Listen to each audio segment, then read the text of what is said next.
যুব সমাজকে উৎসাহিত করতে এবার বিজেপির পক্ষ থেকে নরেন্দ্র কাপ ফুটবল টুর্নামেন্টের আয়োজন করা হল।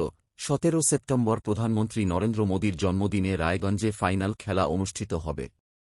বিজেপি নেতৃত্বের দাবি 137 বছর আগে এই 11 সেপ্টেম্বর স্বামীজি শিকাগো শহরে যে বক্তব্য তা ভারতবর্ষকে বিশ্বের দরবার তুলে ধরছিলেন, সেই দিনটিকে সামনে রেখেই এই ফুটবল টুর্নামেন্টের আয়োজন করা হয়েছে। বৃহস্পতিবার ইসলামপুরের মিলনপল্লী আদিবাসী মাঠে এই ফুটবল খেলা শুরু হয়েছে। শুক্রবার এই খেলায় হাজির হয়েছেন বিজেপি জেলা সভাপতি নিমাই কবিরাজ। তিনি জানিয়েছেন, কর্মসংস্থানের অভাবে যুব সমাজের একটি অংশ আজ চরম হতাশার মধ্যে দিন কাটাচ্ছেন। এই হতাশার কারণে যুব সমাজের একটি অংশ বিভিন্ন ধরনের নেশায় আসক্ত হয়ে পড়ছেন। নেশা মুক্ত সমাজ গড়তেই তাদের এই ফুটবল টুর্নামেন্টের আয়োজন বলে নিমাইবাবু জানিয়েছেন। দেখুন, বিষয় হলো পশ্চিমবাংলার বেকার যুবকরা হতাশায় ভুগছে। তাদের কোনো কর্মসংস্থান নেই, পশ্চিমবাংলায় কোনো শিল্প সংস্থান নেই। স্বাভাবিক কারণেই পশ্চিমবাংলার এই যুবকরা দিশেহারা। এই মতো অবস্থায় যুব সমাজের একটা অংশ বিভিন্নভাবে নেশায় আসক্ত হচ্ছেন।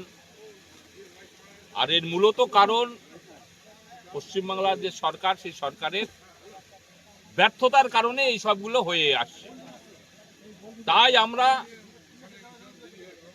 ভারতের সরকার যুব সমাজকে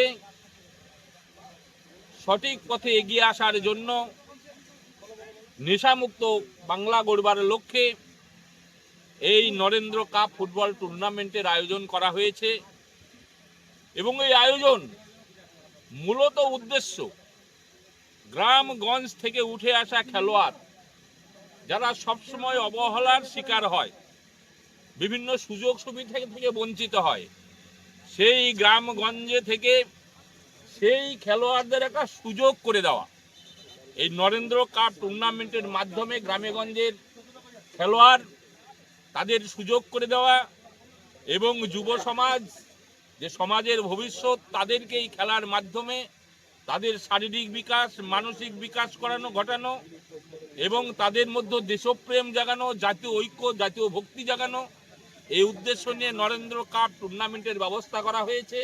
মহৎ উদ্দেশ্য নিয়ে 11ই সেপ্টেম্বর থেকে 17ই সেপ্টেম্বর, অর্থাৎ স্বামী বিবেকানন্দ থেকে নরেন্দ্র দামোদর দাস মোদী তার জন্মদিনে আড়ম্বনার সহিত সারা পশ্চিমবাংলা ব্যাপী এই নরেন্দ্র কাপ টুর্নামেন্ট হবে। এবং 17ই সেপ্টেম্বর আমরা সিদ্ধান্ত নিয়েছি সেই নরেন্দ্র মোদীর জন্মদিনে যেই সব মাঠে খেলা হবে সেখানে বিশাল প্রদর্শনীর ব্যবস্থা করা হবে।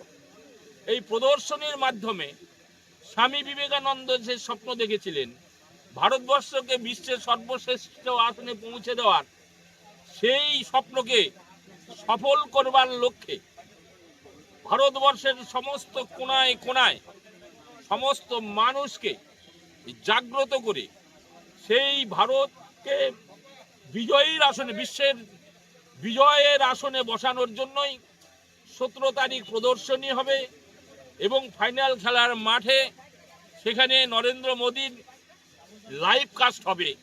এই আয়োজন আমরা করছি এবং সেটা আমাদের রায়গঞ্জ শহরের টাউন ক্লাব ময়দানে খুব জাঁকজমকভাবে করা হবে এবং সেই প্রদর্শনীর দ্বারা যুব সমাজকে যেমন এগিয়ে নিয়ে যাওয়া, যুব সমাজের মধ্যে দেশপ্রেম জাগানো, যুব সমাজের মধ্যে দেশভক্তি জাগানো, এই উদ্দেশ্য নিয়েই এই নরেন্দ্র কাপ টুর্নামেন্টের আয়োজন করা হয়েছে।